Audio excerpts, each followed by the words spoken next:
Jackson Radio Show.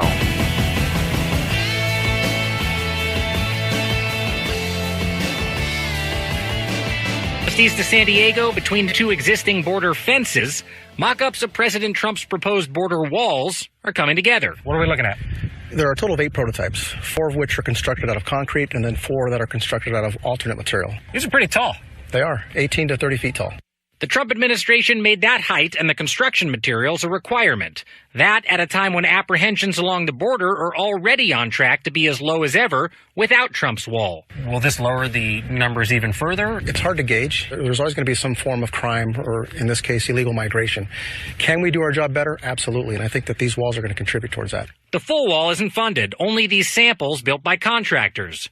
But if President Trump can somehow convince Mexico or Congress to pay, the wall won't be as long as the one candidate Trump proposed. So currently we have just under 700 miles of fencing along the border. We don't have any intentions of fencing off the entire southwest border. It's not necessary. So what happens now? Does the president come out here and literally say, okay, I like that one? We're going to test it for breachability, for the subterranean aspect. Can we dig under it? Can we cut through it? Can we scale over it? What happened? The people are crossing. Almost on cue, a group of asylum seekers, migrants not from Mexico, jumped over the existing fence to turn themselves in to border agents on horseback. It's like a small group of 3 people just jumped over in the middle of the day. Girl there with a pink backpack. Can you explain to me what's going on? This is a reality of everyday border enforcement. The United States is still the draw, the ultimate draw for people that have dire situations where they're at. We're going to continue to witness this. It plays out on a regular basis for us. And it did just here, just now. Just now, yeah. Welcome back, everybody. Kevin Jackson. So, the 8 experimental prototypical border walls. And I love that the reporter says, well, this is the only part that's been funded. Welcome back, everybody. Kevin Jackson here. It's the Kevin Jackson Show. Donald Trump is going to build a border wall, period. And what's funny, people were, is he really going to build this wall? Remember during the campaign, is he really going to build a wall? Is that just metaphorical? Is he talking about it? Is Mexico going to really pay for it? Who's going to really pay for it? And you know what? Mexico's already started to pay for it. You guys don't even realize that. Mexico has already started to pay for this wall. I don't know what our trade deficit is with Mexico, but it's shrinking. It's absolutely shrinking. And you can bet that Tillerson knows exactly how much money we spend in Mexico, and he's gone over there and he said, look, guys, I understand the politics of this. I can hear him with his country accent. I can understand the politics of this. I mean, you guys you can't lose face over it. We understand. But the fact of the matter is we have a $56 billion trade deficit, and you have a lot of people that are sending money back over that we can easily track. So if we look at your economy and we pull $56 billion out, and then we pull that additional $20 billion out that you're getting from your expatriates, well, let's just say this. Your economy is going to be built on drugs and drugs. So you will be paying for the wall one way or another. Now, the only question is, how do we save face so that you don't look bad? But the president doesn't look bad either.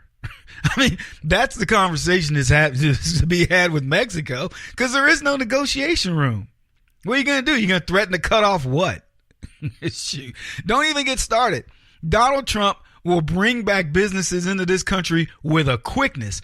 See, let me explain, folks. We have these part of the North American Free Trade Agreement. We've got this, obviously, ability to ship products from Mexico without tariffs and things like this. And we've also built these manufacturing facilities across the border in towns like Juarez and I mean, just many of them, quite frankly. You know, what are some of the other ones? I can think of Juarez and maybe Matamoros and places like that. So they're called maquiladoras, these plants, and they're part of the agreement.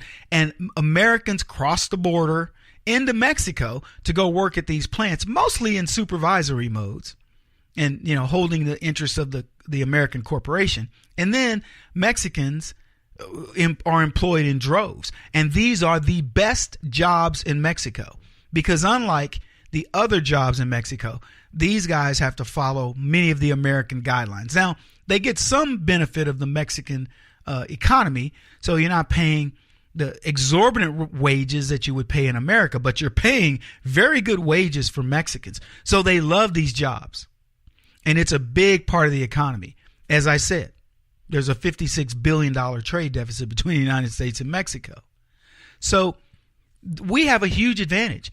Now, the question is, could you move those facilities back across the border, employ Americans, or even move them over and say, we'll let Mexicans have work visas to come work in America and go back into Mexico? You could cut our deficit, our trade deficit, in half by just doing that. We did that as a favor to our south of the border neighbors, doing this North America Free Trade Agreement. Now, if you want to run a $56 billion deficit, that's okay, as long as you're getting something for it. We run a $367 billion deficit with China. Now, the question is, what do we get for it?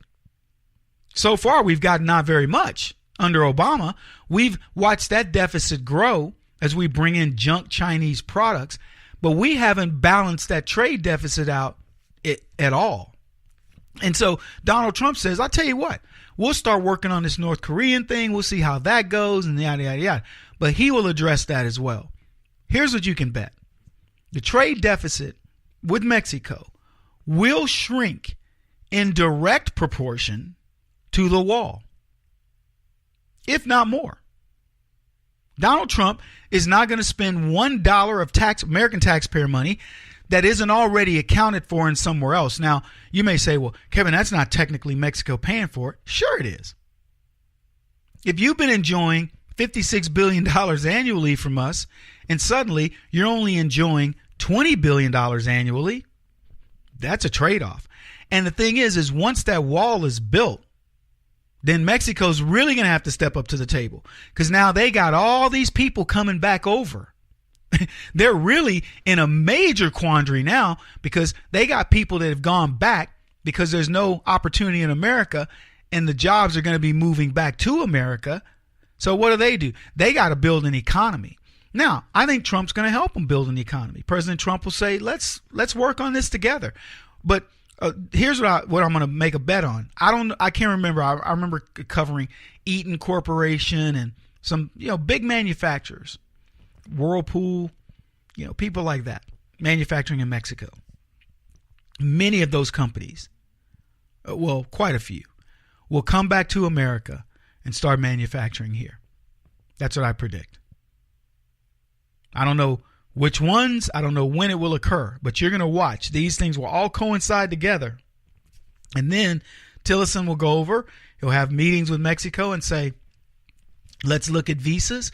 Let's look at legalized immigration, worker permits and things like this to keep these jobs going. But Donald Trump is going to prove to Mexico how big our economy is and how big of an impact we have. And he wants to measure it from our side, not from their side. Because measuring it from our side says we are allowing X amount of dollars to go back into your economy, but you're also building part of that into our economy. Many more of those jobs will come to Americans as well.